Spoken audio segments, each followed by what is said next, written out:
Little Red Riding Hood was a 17th century European tale that was told as a warning to young children about talking to strangers. The story goes that Little Red would travel through the woods to deliver a basket of baked goods and wine to her sick grandmother. She ends up talking to a strange wolf and divulges information about her grandmother's cottage. In most recent adaptations, the wolf locks the grandmother in a closet and tries to eat Red Riding Hood, but is finally defeated by a huntsman. In earlier versions of the story, as far back as the 10th century, the wolf actually devours the grandmother. He sets out a plate of her flesh and pours some of her blood in a wine glass. When Red arrives at the cottage, the disguised wolf offers her the meal, and she unwittingly cannibalizes her own grandmother. Then the wolf tells Red to get completely naked and get in bed with him. After she does, he eats her too, and the story ends there. In the grim version, entitled Little Red Cap, the wolf swallows them both whole. A passing huntsman cuts open the sleeping wolf's belly with a pair of scissors, and the two ladies jump out fully intact and unharmed. Then they fill the wolf's stomach with heavy stones. When the wolf tries to get up, he collapses, dies, and is then skinned by the huntsman. Disney's 1959 film Sleeping Beauty is about a princess who is persecuted by an evil sorceress. She pricks her finger on the spindle of a spinning wheel and is cursed to stay asleep for eternity. In the end, a prince wakes her with a kiss, and they live happily ever after. But that story pales in comparison to a much earlier version by Giambattista Basile, entitled Sun, Moon, and Talia. In this version, instead of pricking her finger on a spinning wheel, Talia gets a splinter of flax stuck underneath her fingernail and falls into an enchanted sleep. A king that is hunting nearby unsuccessfully tries to wake her up. He takes this opportunity to rape her. He flees the scene, and 9 months later she bears 2 children, all while still asleep.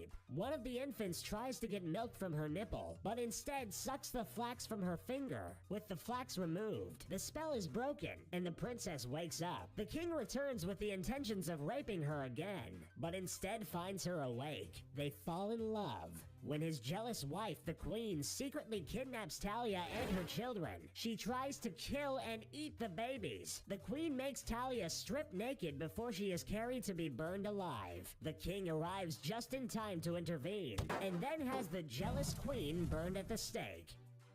European folktale Cinderella is the story of a young maiden who is enslaved and tormented by her stepmother and evil sisters. While this is going on, a prince invites all of the eligible women of his province to a royal ball, where he then meets Cinderella.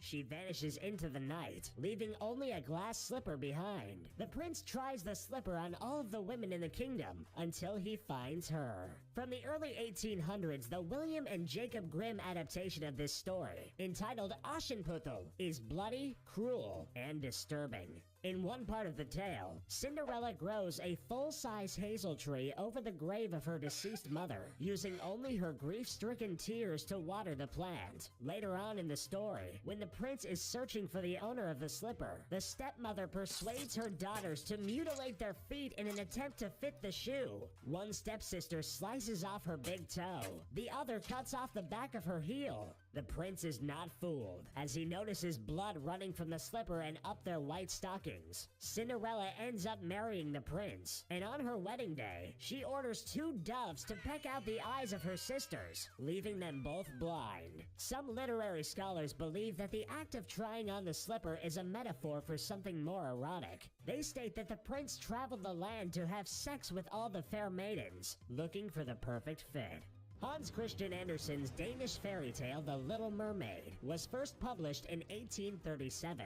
Although it has spawned a slew of remakes, including the 1989 Disney animation, there is no happy ending in the original. As the story goes, the Little Mermaid wanted to be with a prince that she saved from drowning. She meets with a sea witch to acquire a potion that will turn her into a human. The sorceress warns that every step she takes on land will feel like walking on sharp blades, slicing into her feet. She will also have to give up speaking. In addition to all of this, if the prince marries another woman, the Little Mermaid will turn into sea foam and cease to exist. The Little Mermaid agrees to the terms, and the sea witch abruptly cuts out her tongue, leaving a bloody stump. On land, the Little Mermaid charms the prince by dancing, the whole while enduring excruciating pain at every step. The prince deems the relationship between them as strictly platonic and plans to marry another woman. Heartbroken and fearful of death, she seeks the help of her sisters. They receive an enchanted blade from the same sea witch. If the Little Mermaid uses it to kill the prince and spills his blood on her feet, she will become a mermaid again. Unable to go through with the murder, she throws herself into the sea and becomes a ghostly spirit that roams the earth for 300 years.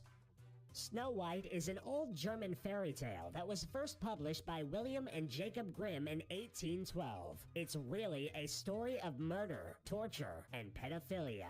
In the earliest version, Snow White is remarkably only about 7 to 10 years old during the entire span of events. Her own mother, not stepmother, tries to kill her 4 times out of jealousy of her daughter's beauty. In her first act of murder, she orders a huntsman to dispose of her body in the woods and bring back the liver and lungs as proof. She plans on cannibalizing her own 7-year-old daughter. After being fooled by the huntsman, she puts on a disguise and tries to kill Snow White herself, once with a tightly bound corset, once with a poison comb, and lastly, with a poison apple. Although Snow White is in a state of suspended animation, the 7 dwarves fear that she is dead and put her in a glass coffin. A traveling prince is enamored by the young Snow White's beauty and convinces the dwarves to let him take the coffin back to his palace. After Snow White wakes up, she immediately marries the prince. At the wedding, her mother is forced to step into iron shoes that had been cooking in a fire and then dance until she falls down dead.